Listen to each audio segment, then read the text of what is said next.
Decimos, la palabra de Dios contenida en este libro es la verdad que acepto creer, es la enseñanza que me comprometo a seguir y es la esperanza que me atrevo a confesar. Nada me impide recibirla, nadie me evitará que la haga parte de mi vida y por ningún motivo dejaré de proclamarla. Estoy aquí para leerla, oírla y vivirla diariamente. Amén. Estamos en Génesis 46, hermanos. Y quiero pedirles que busquemos en nuestra Biblia y mis lectores profesionales que pasen aquí al frente. En esta ocasión es un pasaje que digamos que nos establece un contexto para otras historias, porque hace una especie de genealogía de los descendientes de Abraham, pero hay enseñanzas importantes, especialmente al principio del pasaje. Génesis 46, vamos a leer versículos 1 hasta el 34. Deberíamos seguir porque la historia continúa. De hecho, no hay una división ni nada, ni otro título que hayan puesto los editores. Sigue el capítulo 47, pero es una continuación, la verdad, de esta historia. Pero de cualquier manera, ahí terminaremos la lectura en el versículo 34 para ir capítulo a capítulo estudiando este libro. Génesis 46, versículos 1 al 34. Estos chamacos lectores profesionales nos harán el favor de hacer la lectura. Adelante.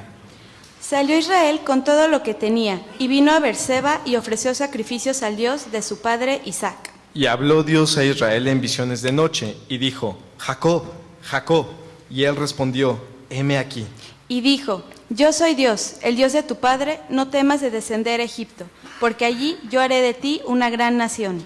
Yo descenderé contigo a Egipto, y yo también te haré volver, y la mano de José cerrará tus ojos. Y se levantó Jacob de Beerseba, y tomaron los hijos de Israel a su padre Jacob, y a sus niños y a sus mujeres, en los carros que Faraón había enviado para llevarlo. Y tomaron sus ganados y sus bienes que habían adquirido en la tierra de Canaán, y vinieron a Egipto, Jacob y toda su descendencia consigo. Sus hijos y los hijos de sus hijos consigo, sus hijas y las hijas de sus hijos, y a toda su descendencia trajo consigo a Egipto. Y estos son los nombres de los hijos de Israel que entraron en Egipto: Jacob y sus hijos. Rubén, el primogénito de Jacob.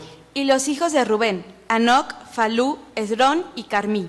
Los hijos de Simeón: Jemuel, Jamín, Ohad, Jaquín, Zoar y Saúl, hijo de la cananea. Los hijos de Leví: Gersón, Coat y Merari. Los hijos de Judá: Onán, Sela, Fares y Sara. Mas y Onán murieron en la tierra de Canaán, y los hijos de Fares fueron Hezrón y Hamul. Los hijos de Isaacar: Tola, Fúa, Job y Simrón. Los hijos de Zabulón: Sered, Elón y Jalel. Estos fueron los hijos de Lea, los que dio a luz a Jacob en Padán Aram, y además su hija Dina, 33 las personas, todas de sus hijos e hijas. Los hijos de Gad: Sifión, Hagi, Esbón, Suni, Eri, Arodi y Areli. Y los hijos de Aser: Ibna, Isúa, Isuí, Bería y Sera, hermana de ellos. Los hijos de Beria: Eber y Malquiel. Estos fueron los hijos de Silpa, la que Labán dio a su hija Lea, y dio a luz estos a Jacob, por todas 16 personas. Los hijos de Raquel, mujer de Jacob: José y Benjamín. Y nacieron a José en la tierra de Egipto Manasés y Efraín, los que le dio a luz a Senat, hija de Potifera, sacerdote de On. Los hijos de Benjamín fueron Bela, Bequer, Asbel, Gera, Naamán, Eí, Ros, Mupim, Upín y Ar. Estos fueron los hijos de Raquel, que nacieron a Jacob, por todas 14 personas. Los hijos de Dan: Usim. Los hijos de Neftalí: Haseel, Guni, Geser y Silem. Estos fueron los hijos de Bilga, la que dio Labán a Raquel su hija, y dio a luz estos a Jacob, por todas 7 personas. Todas las personas que vinieron con Jacob a Egipto, procedentes de sus lomos, sin las mujeres de los hijos de Jacob, todas las personas fueron 66. Y los hijos de José, que le nacieron en Egipto, 2 personas. Todas las personas de la casa de Jacob que entraron en Egipto fueron 70. Y envió Jacob a Judá delante de sí a José, para que le viniese a ver en Gosén, y llegaron a la tierra de Gosén. Y José unció su carro y vino a recibir a Israel su padre en Gosén, y se manifestó a él, y se echó sobre su cuello, y lloró sobre su cuello largamente. Entonces Israel dijo a José: muera yo ahora, ya que he visto tu rostro, y sé que aún vives. Y José dijo a sus hermanos y a la casa de su padre: subiré y lo haré saber a Faraón, y le diré: mis hermanos y la casa de mi padre, que estaban en la tierra de Canaán, han venido a mí. Y los hombres son pastores de ovejas, porque son hombres ganaderos, y han traído sus ovejas y sus vacas y todo lo que tenían. Y cuando Faraón os llamare y dijere, ¿cuál es vuestro oficio? Entonces diréis, hombres de ganadería han sido tus siervos desde nuestra juventud hasta ahora, nosotros y nuestros padres, a fin de que moréis en la tierra de Gosén, porque para los egipcios es abominación todo pastor de ovejas.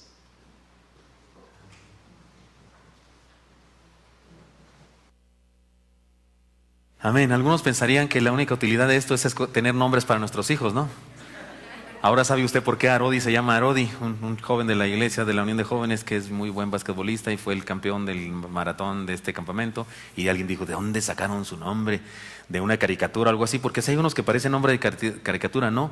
Mupim y Jupim, ¿no? ¿No parecen así?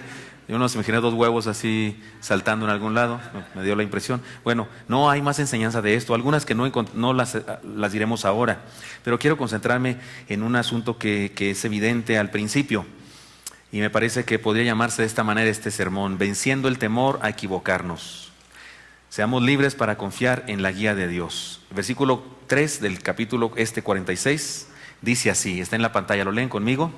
Y dijo: yo soy Dios, el Dios de tu padre, no temas de descender a Egipto, porque ahí yo haré de ti una gran nación.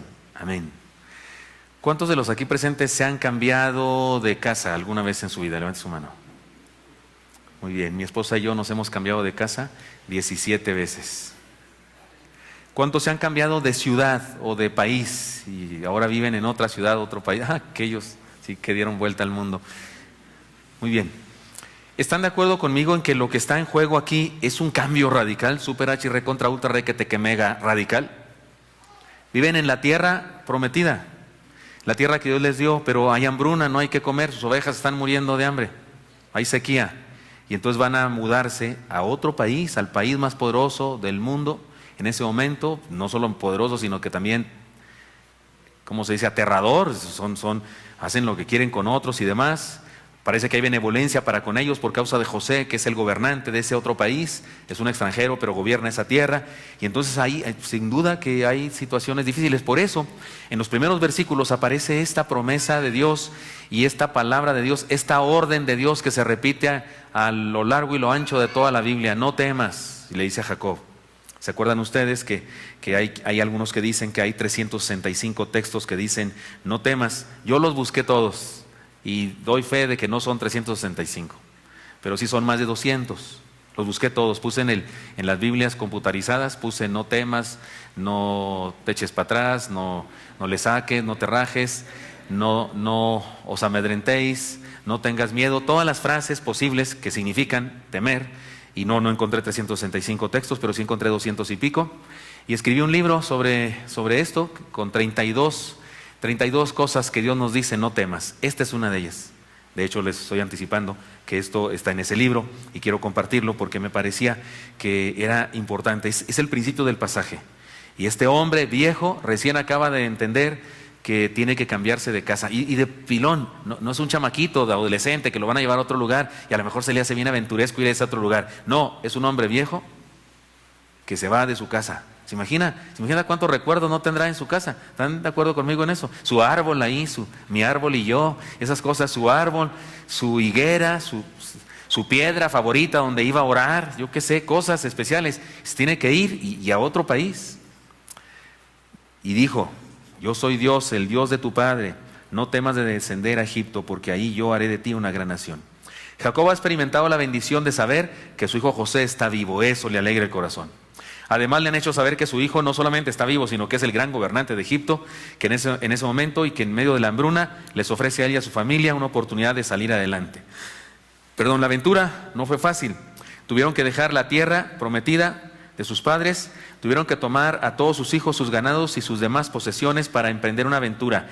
Debo decirles que tuvieron que caminar unos 350 kilómetros desde Hebrón, punto de partida, hasta Gosén, en Egipto. ¿Cómo hasta dónde será eso, hermanos? ¿Qué queda más o menos a 350 kilómetros de aquí, hermanos choferes y esas cosas, hermanos camioneros? ¿Qué quedará? ¿Irapuato? ¿Unos 350? ¿Querétaro, tal vez? ¿Acapulco? Y usted dice, no, pan comido. Sí, en su bocho, en su camioneta, pero a pata. Y usted, no, pues yo sí soy muy andariego y me gusta eso de, soy así, ¿cómo se llaman esos que andan por los bosques? ¿Cómo se llama ese deporte? Osos, ¿no? Me refiero, hay un deporte, ¿no? De senderismo. Hay quienes caminan más que eso, y con todo hijos recién nacidos y mujeres embarazadas. Ya lo convencí de que está difícil. Con ovejas, con ovejas, pero no tres, o sea, no las tres ovejitas, la pintan la niña y la Santa María, no, porque a lo mejor así le pusieron, digo yo. No, centenares de ovejas, camellos y vacas. Debió ser una aventura tremenda. Desde Hebrón, punto de partida, hasta Gosén en Egipto, esa era la distancia. El problema no era la distancia solamente, sino el cambio radical de sus vidas. Al pasar por Berseba, un lugar donde su padre Isaac había edificado un altar, eso está en Génesis 26, ya pasamos por ahí, ya lo leímos. Jacob experimenta un encuentro con Dios que le ayuda a entender que los planes que el Señor tiene para ellos como nación son buenos, y que usará su estancia en Egipto para hacerles un pueblo fuerte y grande. Jacob quiere ver a su hijo, sin duda, le importa mucho eso. De hecho, cuando lo vio, le dijo, ya me puedo morir. ¿Se acuerdan de eso? Ya me puedo morir. Después de eso dijo que ya me voy, he visto lo más grande a mi hijo, que lo amaba mucho de manera especial y pensaba que estaba muerto. Quería ver a su hijo, sin duda, pero necesitaba salvar a su familia de la muerte a causa de la sequía. Pero se preguntaba, ¿debemos mudarnos a Egipto de verdad y abandonar nuestra tierra que Jehová dio a nuestros padres? ¿Ha leído usted eso?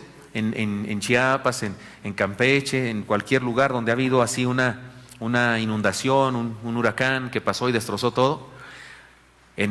Cuando el Popocatépetl da sus alaridos y nos pone a temblar, ¿sí sabe que hay gente que no quiere dejar su casa?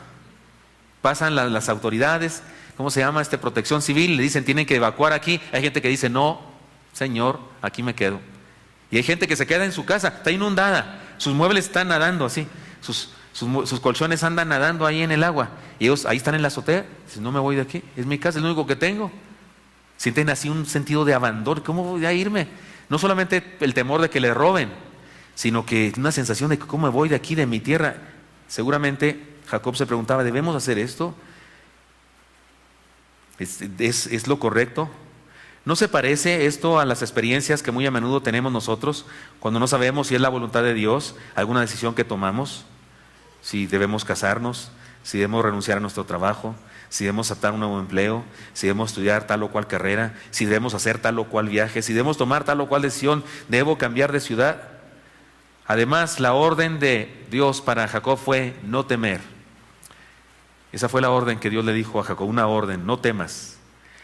Y le dio algunas razones, porque qué bonito nomás, no temas, no, le dio además razones. Piedras firmes, columnas donde sostenerse en ese acto de obediencia de no temer. Pero no solamente se las dio a él, me parece que nos las da a nosotros en cualquier circunstancia que tengamos también disyuntivas en la vida. Y creo que ustedes y yo también podemos aprender a confiar en Dios en estas columnas que pueden sostener nuestra vida. Así que analicemos las palabras de seguridad que Dios le dio para ayudarle a no temer y que nos pueden ayudar nosotros también a no temer. Y analicemos este versículo que está al principio de esta narración. Y no nos meteremos ahora en el chisme de cuántos hijos son de Lea y cuántos hijos son de Raquel y cuántos hijos son de la concubina llamada Silva y de la concubina llamada Bila, porque eso nos contaron, ¿verdad? Incluso aparecen ahí Manasés y Efraín, y usted dice, estos no son hijos de Jacob, no, son hijos de José. Pero usted y yo lo vemos como parte de las 12 tribus de Israel, pero en realidad no son hijos de José, de Israel, son nietos de Israel, porque son hijos de José. No nos meteremos en el chisme de explicar eso ahora, sino en porque tenemos bastante con esta enseñanza. Le he llamado a este sermón venciendo el temor a equivocarnos, o principios para enfrentar la vida en la toma de decisiones. La primera cosa que le dijo Dios a Jacob fue esta: yo soy Dios. Y parece sencillo, pero no es sencillo. Yo soy Dios.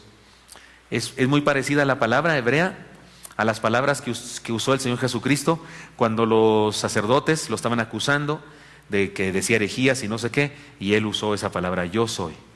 Lo usó muchas veces, por eso rasgaron sus vestidos, porque usó un derivado de esa palabra, haciendo alusión a su nombre. El nombre de Dios hace alusión a su naturaleza. Él es. Esa es la gran diferencia de Dios con respecto a todos los demás dioses. Él es. Los demás dioses no son. Los inventamos los seres humanos. Los fabricó alguien y no son nada. Es más, si la gente deja de creer, dejan de existir, porque nunca fueron. De hecho, decía un filósofo cristiano llamado Søren Kierkegaard, él un día se le ocurrió y dijo algo. Dijo, Dios no existe. Y todos sabían que era cristiano, predicaba en su iglesia. Era tan cristiano que predicaba en su iglesia. Y todos, ¿qué? Y él dijo, no existe, porque lo que existe tiene un inicio y tiene un final, ocupa un lugar en el espacio. Dijo, y Dios ni tuvo un principio, ni tendrá un final, ni ocupa un lugar en el espacio. Él es todo el espacio, Él está en todas partes. Dijo, Él no existe, Él es. Y resulta que ser es algo más significativo que existir, ¿no? Una torta existe, pero te la comes y ya no existe. En cambio, Dios es, no importa lo que pase, Él es. Y así se nombra a Dios ante Jacob, yo soy Dios. Y aquí encontramos un primer pilar, la seguridad que se basa en la naturaleza de Dios. Usted y yo podemos no temer ante los cambios de nuestra vida por la seguridad que se basa en la naturaleza de Dios. El asunto es sencillo. Si las decisiones que tomamos están basadas en nuestra inteligencia, nuestra picudísima inteligencia y voluntad, de seguro fracasaremos. Si nuestras decisiones están tomadas en la voluntad de Dios, de seguro triunfaremos. La clave entonces es responder a la pregunta, ¿qué quiere Dios que yo haga? Que yo haga. Y en este caso Dios le dijo a Jacob, desciende a Egipto, no temas, desciende a Egipto. Le ordenó no temer y también le ordenó descender. Como si le dijera, estás hablando conmigo, Jacob, y no con un hombre. Pues, ¿con quién crees que estás hablando? Yo no miento, no hago trampa, nunca pierdo, nunca fallo, y lo que digo lo cumplo. O sea, ¿qué más quieres? Eso le dice Dios a Jacob. El problema de muchos seres humanos es que juzgan a Dios de acuerdo a su propia naturaleza humana y creen que Dios actúa como uno de nosotros. Y por eso de repente acusamos a Dios de cosas, porque nosotros somos tramposos y pensamos que Él es. Nosotros somos interesados y pensamos que Él es así. Nosotros somos mentirosos y pensamos que Él es mentiroso. Nosotros fallamos y traicionamos y pensamos que Él falla y traiciona. Y no es así. Por eso Dios comienza diciendo, yo soy Dios. Soy diferente a ti, Jacob. Si no confías ni en ti mismo, me parece bien. Yo tampoco confío mucho en ti mismo, pero confío en mí, que soy Dios y que puedo transformarte y bendecirte y hacer algo maravilloso de ti. Me recuerda eso de cuando a veces creemos que Dios es uno de nosotros. Me recuerda aquel dicho que dice, león cree que todos son de su condición. Él no es como nosotros. Él no solo quiere hacer el bien, puede hacernos bien. Confiemos en su naturaleza divina. Confiemos en su naturaleza divina. En mi ministerio y el ministerio de mi familia, cuando hemos tenido que cambiar de congregación, de iglesia y mudarnos a otra ciudad, he sido pastor. Esta es la 7ª iglesia donde soy pastor. Hemos sido pastores en otras iglesias antes, en Chihuahua, aquí en México en otra iglesia antes, en 2 iglesias antes, ¿verdad? Y en Tapachula, Chiapas. Una en Tapachula, Chiapas, 2 aquí antes de esta. ¿Cuántas llevamos? 3 en Chihuahua, 6 y esta 7. Ya lo sé pelotas, pero así es más o menos. Bueno, pero cuando nos invitaron a esta iglesia, creo que es la vez que más dudas he tenido de responder. Creo que en todas las anteriores ocasiones tenía yo así como una convicción muy firme en mi corazón. Pues, sí, es voluntad de Dios, todo está dado para eso, sí, oré al Señor. Mi esposa siempre me ha dicho, hazle que tú, arréglatelas tú y no me metas en tus líos. Tú pregúntale a Dios, si te dice que sí hacemos maletas, si te dice que no las deshacemos. Así como que no quiere meter confusión a mi corazón que tengo que pensar. Pero creo que cuando nos invitó a esta iglesia, aunque finalmente me dio una convicción, en un principio no tenía convicción, tenía temor. Y bueno, esta fue mi oración, Señor. Si me mandaras una carta, si me mandaras un mail, como dice Santiago, pues lo haría de volada, o sea, una cartita y le entro. Pero en este caso sí estoy confundido un poco. Pero quiero que sepas una cosa, quiero hacer lo que tú quieras. Así que, Señor, si quieres, como el burro que tocó la flauta, que me equivoque si quieres, pero que me equivoque para donde tú querías. Que me tropiece, pero que sea para donde tú querías. Finalmente Dios puso una gran convicción en mi corazón, también en mi esposa. Y entonces decidimos, pero oiga, si Él lo ordena, si Él quiere, si es su voluntad, va que va. Confiemos en su naturaleza divina. Yo soy, nos dice Él. Yo soy. La seguridad la seguridad que se basa en la naturaleza de Dios. En segundo lugar, Dios le dio a Abraham otra sólida cuerda de donde agarrarse, otra sólida columna donde fundarse, y nos la da a nosotros también. El Dios de tu padre, le dice, yo soy Dios, y luego le dice, el Dios de tu padre. La seguridad que se basa en la historia del pueblo de Dios. ¿Estará de acuerdo conmigo si digo que Él ya nos ha bendecido antes? ¿Lo ha bendecido Dios ya alguna vez, hermano? ¿O lo ha bendecido Dios o nunca lo ha bendecido Dios de nada? ¿Lo ha bendecido Dios ya antes? Sí.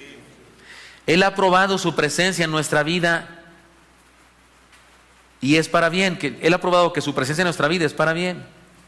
Lo mejor que podemos hacer es reconocer lo bueno que ha hecho en nuestra vida, y lo peor que podemos hacer es olvidar sus bendiciones.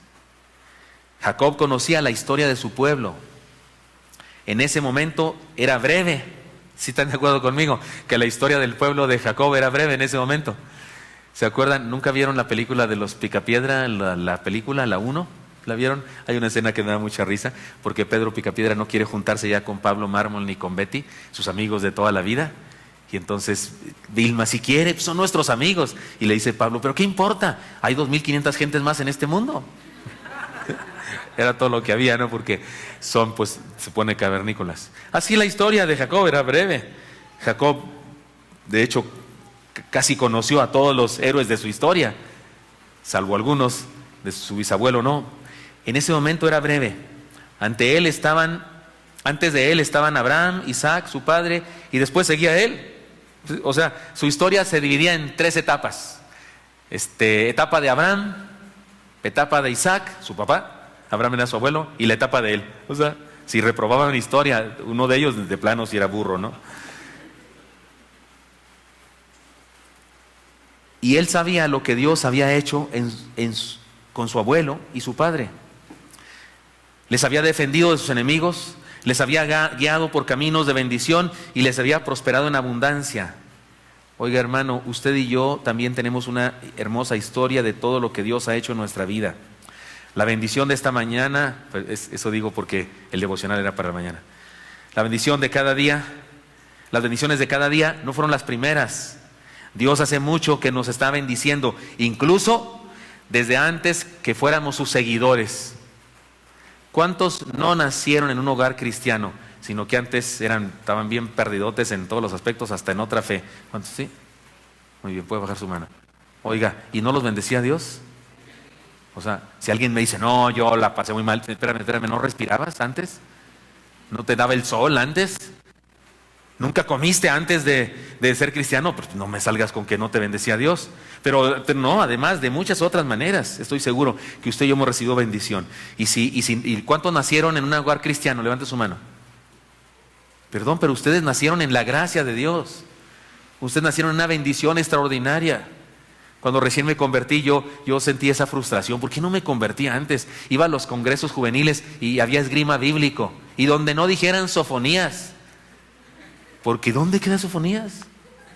Para un recién convertido, ¿dónde queda sofonías? Pues solo que sea el señor de la tienda de al lado, ¿no? Don Sofonías. ¿Qué iba a saber un recién convertido? ¿Cuántos les pasó eso cuando se convirtieron de jóvenes y les pasó eso, que no sabían dónde quedaba la Biblia? Nada, ya andan en el índice, ¿no? Para cuando ya salió un mugroso chamaco más listo y encontró el texto, ¿no es cierto?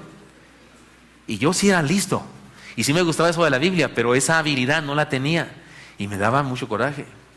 Nacer en un hogar cristiano, que te llevaron a la iglesia, que te enseñaron a orar, ver bendiciones de Dios en la vida de tu familia, en tu propia vida. Eso es lo que Jacob debía hacer. Soy Dios, le dice el Señor. Que su carácter es fundamento de seguridad en medio de las decisiones y cambios en nuestra vida. Y luego le dice, y soy el Dios de tu padre, para hablarle de la historia. Insisto, las bendiciones de cada día que Dios nos da, no, las de esta mañana que nos dio, no son las únicas, nos ha dado mucho, aún desde que fuéramos cristianos. Se necesita estar muy ciego para no notar con claridad sus bendiciones. Una definición de nuestra historia de fe es esta: la maravillosa huella de Dios en nuestra vida. Así podemos definir nuestra historia, la maravillosa huella de Dios en nuestra vida. Si Él nos promete algo, tenemos todos los elementos para creerle, porque Él ya lo ha hecho antes y podemos confiar absolutamente en su palabra. Confiemos en lo que ya ha hecho en nosotros. Entonces, primera columna fuerte, primera roca firme donde usted y yo nos sostenemos en la toma de decisiones. Si es voluntad de Dios, hay bendición. Primera, la seguridad que se basa en la naturaleza de Dios. Yo soy Dios. Segunda, la seguridad que se basa en la historia del pueblo de Dios. El Dios de tu Padre, dijo el Señor. Y además le dijo también, no temas de descender a Egipto, porque ahí yo haré de ti una gran nación. Sí le resultaba, ¿cómo? Espérate, Dios, ¿cómo? Estamos en la tierra prometida, en la tierra que le prometiste a mi abuelo y a mi padre. No, a mi padre. No, a mi abuelo. Es Jacob, ¿verdad? Su padre es Isaac. Su abuelo, el primero que recibió la promesa, es Abraham. Sí, estamos en la tierra. O sea, ¿por qué nos tienes que llevar a otra tierra? A una tierra de paganos, a una tierra de incircuncisos. Seguramente le entraba esa duda, pero Dios le dijo, no temas de descender a Egipto, porque ahí yo haré de ti una gran nación. La seguridad que se basa en sus planes para nuestra vida. Ahora es algo muy interesante. Oiga, ¿ha notado usted que eso de subir o descender es muy arbitrario? Cuando vamos ¿cuántos han ido a la Canuy? Cuando vamos a la Canuy, llegamos a un cierto pueblo y los hermanos hablan de ir a la Canuy como descender. Dicen que vamos a bajar a la Canuy, ¿se acuerdan? Y uno va, sube y sube. ¿No les pasó eso, hermanos? Fuimos los primeros que fuimos a la Canuy. ¿Quién sería? ¿Quién iba con nosotros? ¿Quién estaba aquí? El hermano Mazán, un servidor y otros. Y los hermanos decían, pues sí, es que vamos a bajar a la Canuy. Y yo, ¿bajar a qué horas? Pues si puro subir y subir y subir. Eso de subir y bajar es arbitrario. Aquí, porque o sea, ir a Chihuahua es subir o es bajar. ¿Según qué? ¿Según quién? Según el mapa, si lo volteamos, pues es para el otro lado. O sea, sí está claro que ¿para dónde es arriba en el globo terráqueo? Pues usted y yo porque lo paramos así y el polo norte y polo sur, pero los que están de aquel lado, si se paran de cabeza les queda para otro. Eso, o sea, lo que quiero decir es arbitrario. Pero qué interesante que dice aquí descender a Egipto. Porque era descender de categoría. O si viene a ir a una tierra que no es la tierra que fluye leche y miel. En ocasiones Dios tiene planes así. La seguridad que se basa en los planes de Dios para nuestra vida. Dios tiene planes para nosotros.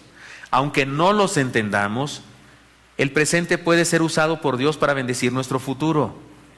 Aunque no lo entendamos. Asegurémonos de vivir a favor del plan de Dios. Esa es la única cosa que debemos asegurarnos, de estar viviendo a favor del plan de Dios, no en contra del plan de Dios.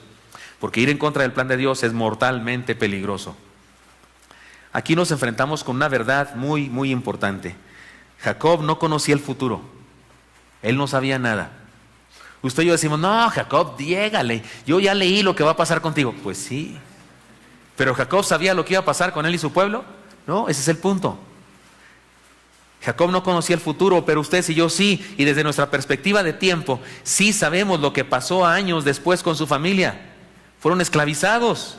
Y fue necesario que Dios enviara un libertador, Moisés, para regresarles a la tierra prometida. ¿Podemos ver la extraordinaria enseñanza en esto? Dios tiene planes para nuestra vida, pero esto no significa que no habrá aventuras, experiencias dolorosas y dificultades.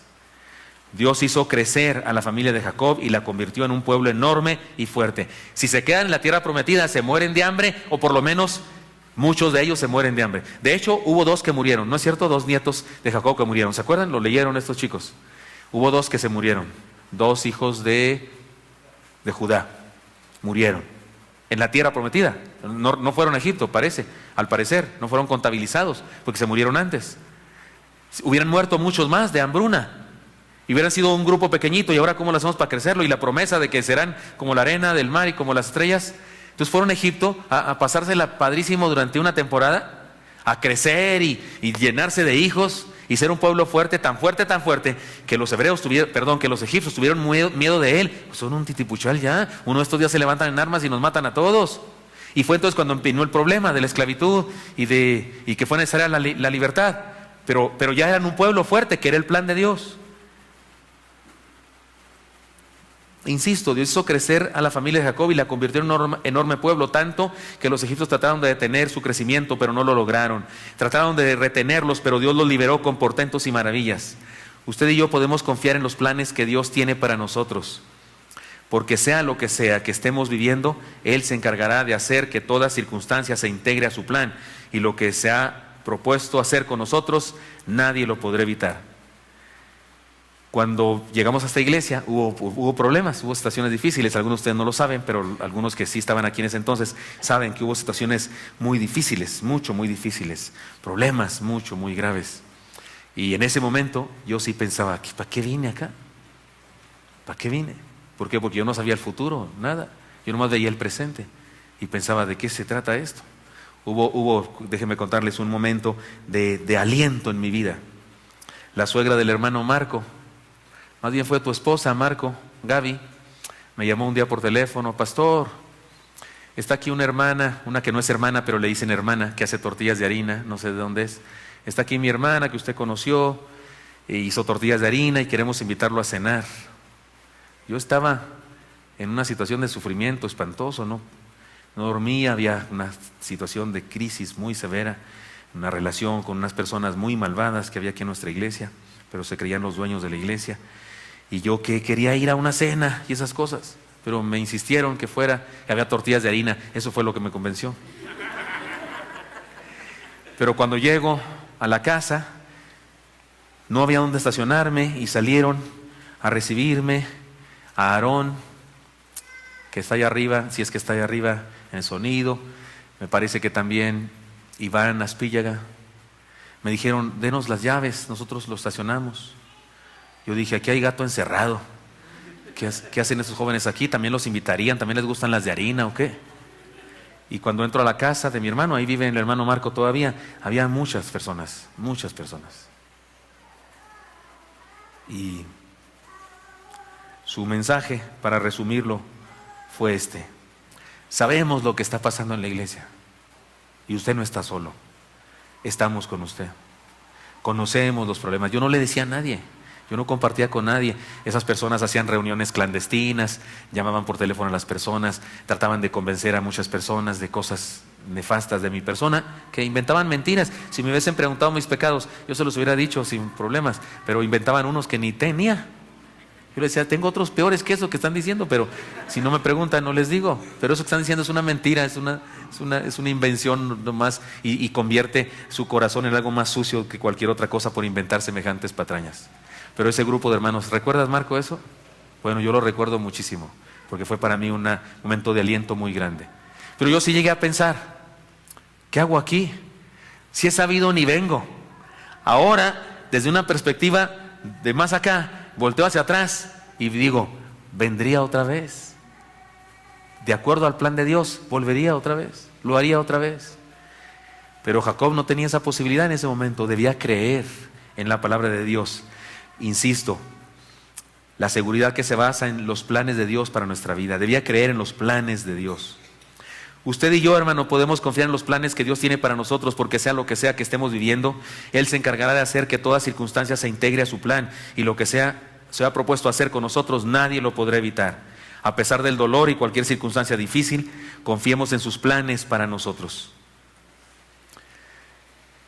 Déjenme culminar diciendo lo siguiente: un hombre buscaba a cierto pastor de cierta iglesia, y la secretaria le informó que no estaba en su oficina en ese momento. ¿Puede decirme dónde está?, dijo el hombre, que le urgía hablar con el pastor. Le preguntó a la secretaria, ¿puede decirme dónde está? Y la secretaria le dijo, permítame ver. Tomó una agenda y respondió, en este momento el pastor está en el hospital del estado, en el piso 3, sala 7, cama 311. El hombre se sorprendió de la exactitud de la información y dijo, ¿cómo está tan segura de eso? ¿Acaso le habló por teléfono? Y la secretaria dijo, no, señor.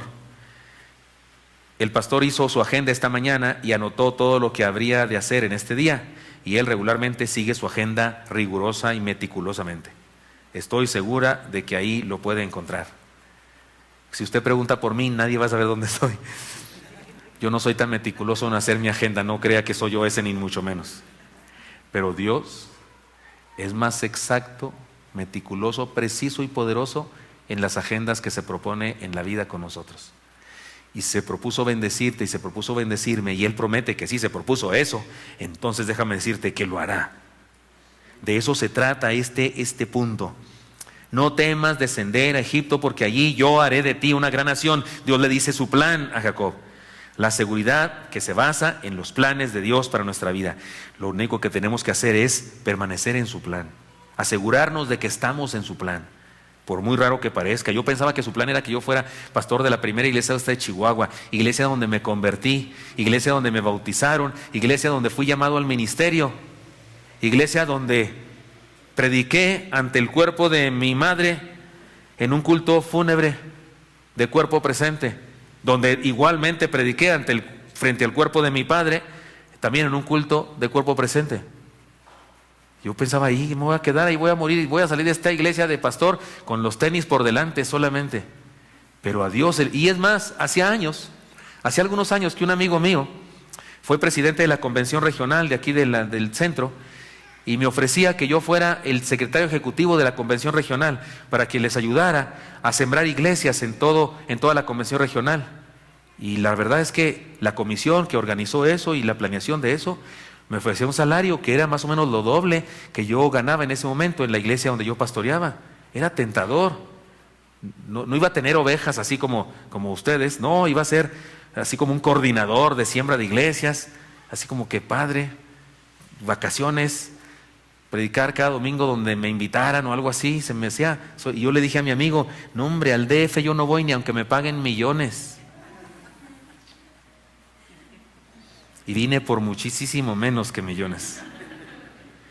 ¿Por qué? Porque a Dios le da la gana bendecirnos y de repente nos lleva a algún lugar donde nos parece que no debemos estar ahí, pero es ahí donde nos quiere porque quiere hacer algo con nosotros y meticulosamente cumplirá su agenda. Los seres humanos podemos fallar en el cumplimiento de nuestros planes, nuestra agenda y nuestros compromisos, pero Dios no es un Dios como nosotros, no es como nosotros. Dios es Dios y podemos confiar en su presencia y en sus planes para nosotros. Seamos sabios y siempre tomemos nuestras decisiones bajo su guía. Imagínense a este viejito. ¿Sabe cuántos años tenía Jacob en este momento?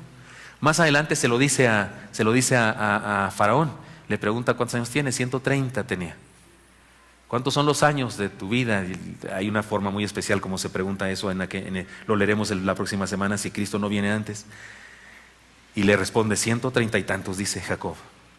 Era un anciano, estaba muy hecho a su tierra, sabía dónde poner el pie cuando salía de su cabaña, es más, lo ponía donde mismo siempre. Ahí su piedra favorita, su baño, todo, su higuera. Se asomaba y sabía qué horas eran nomás por las nubes y por el pájaro ese que cantaba.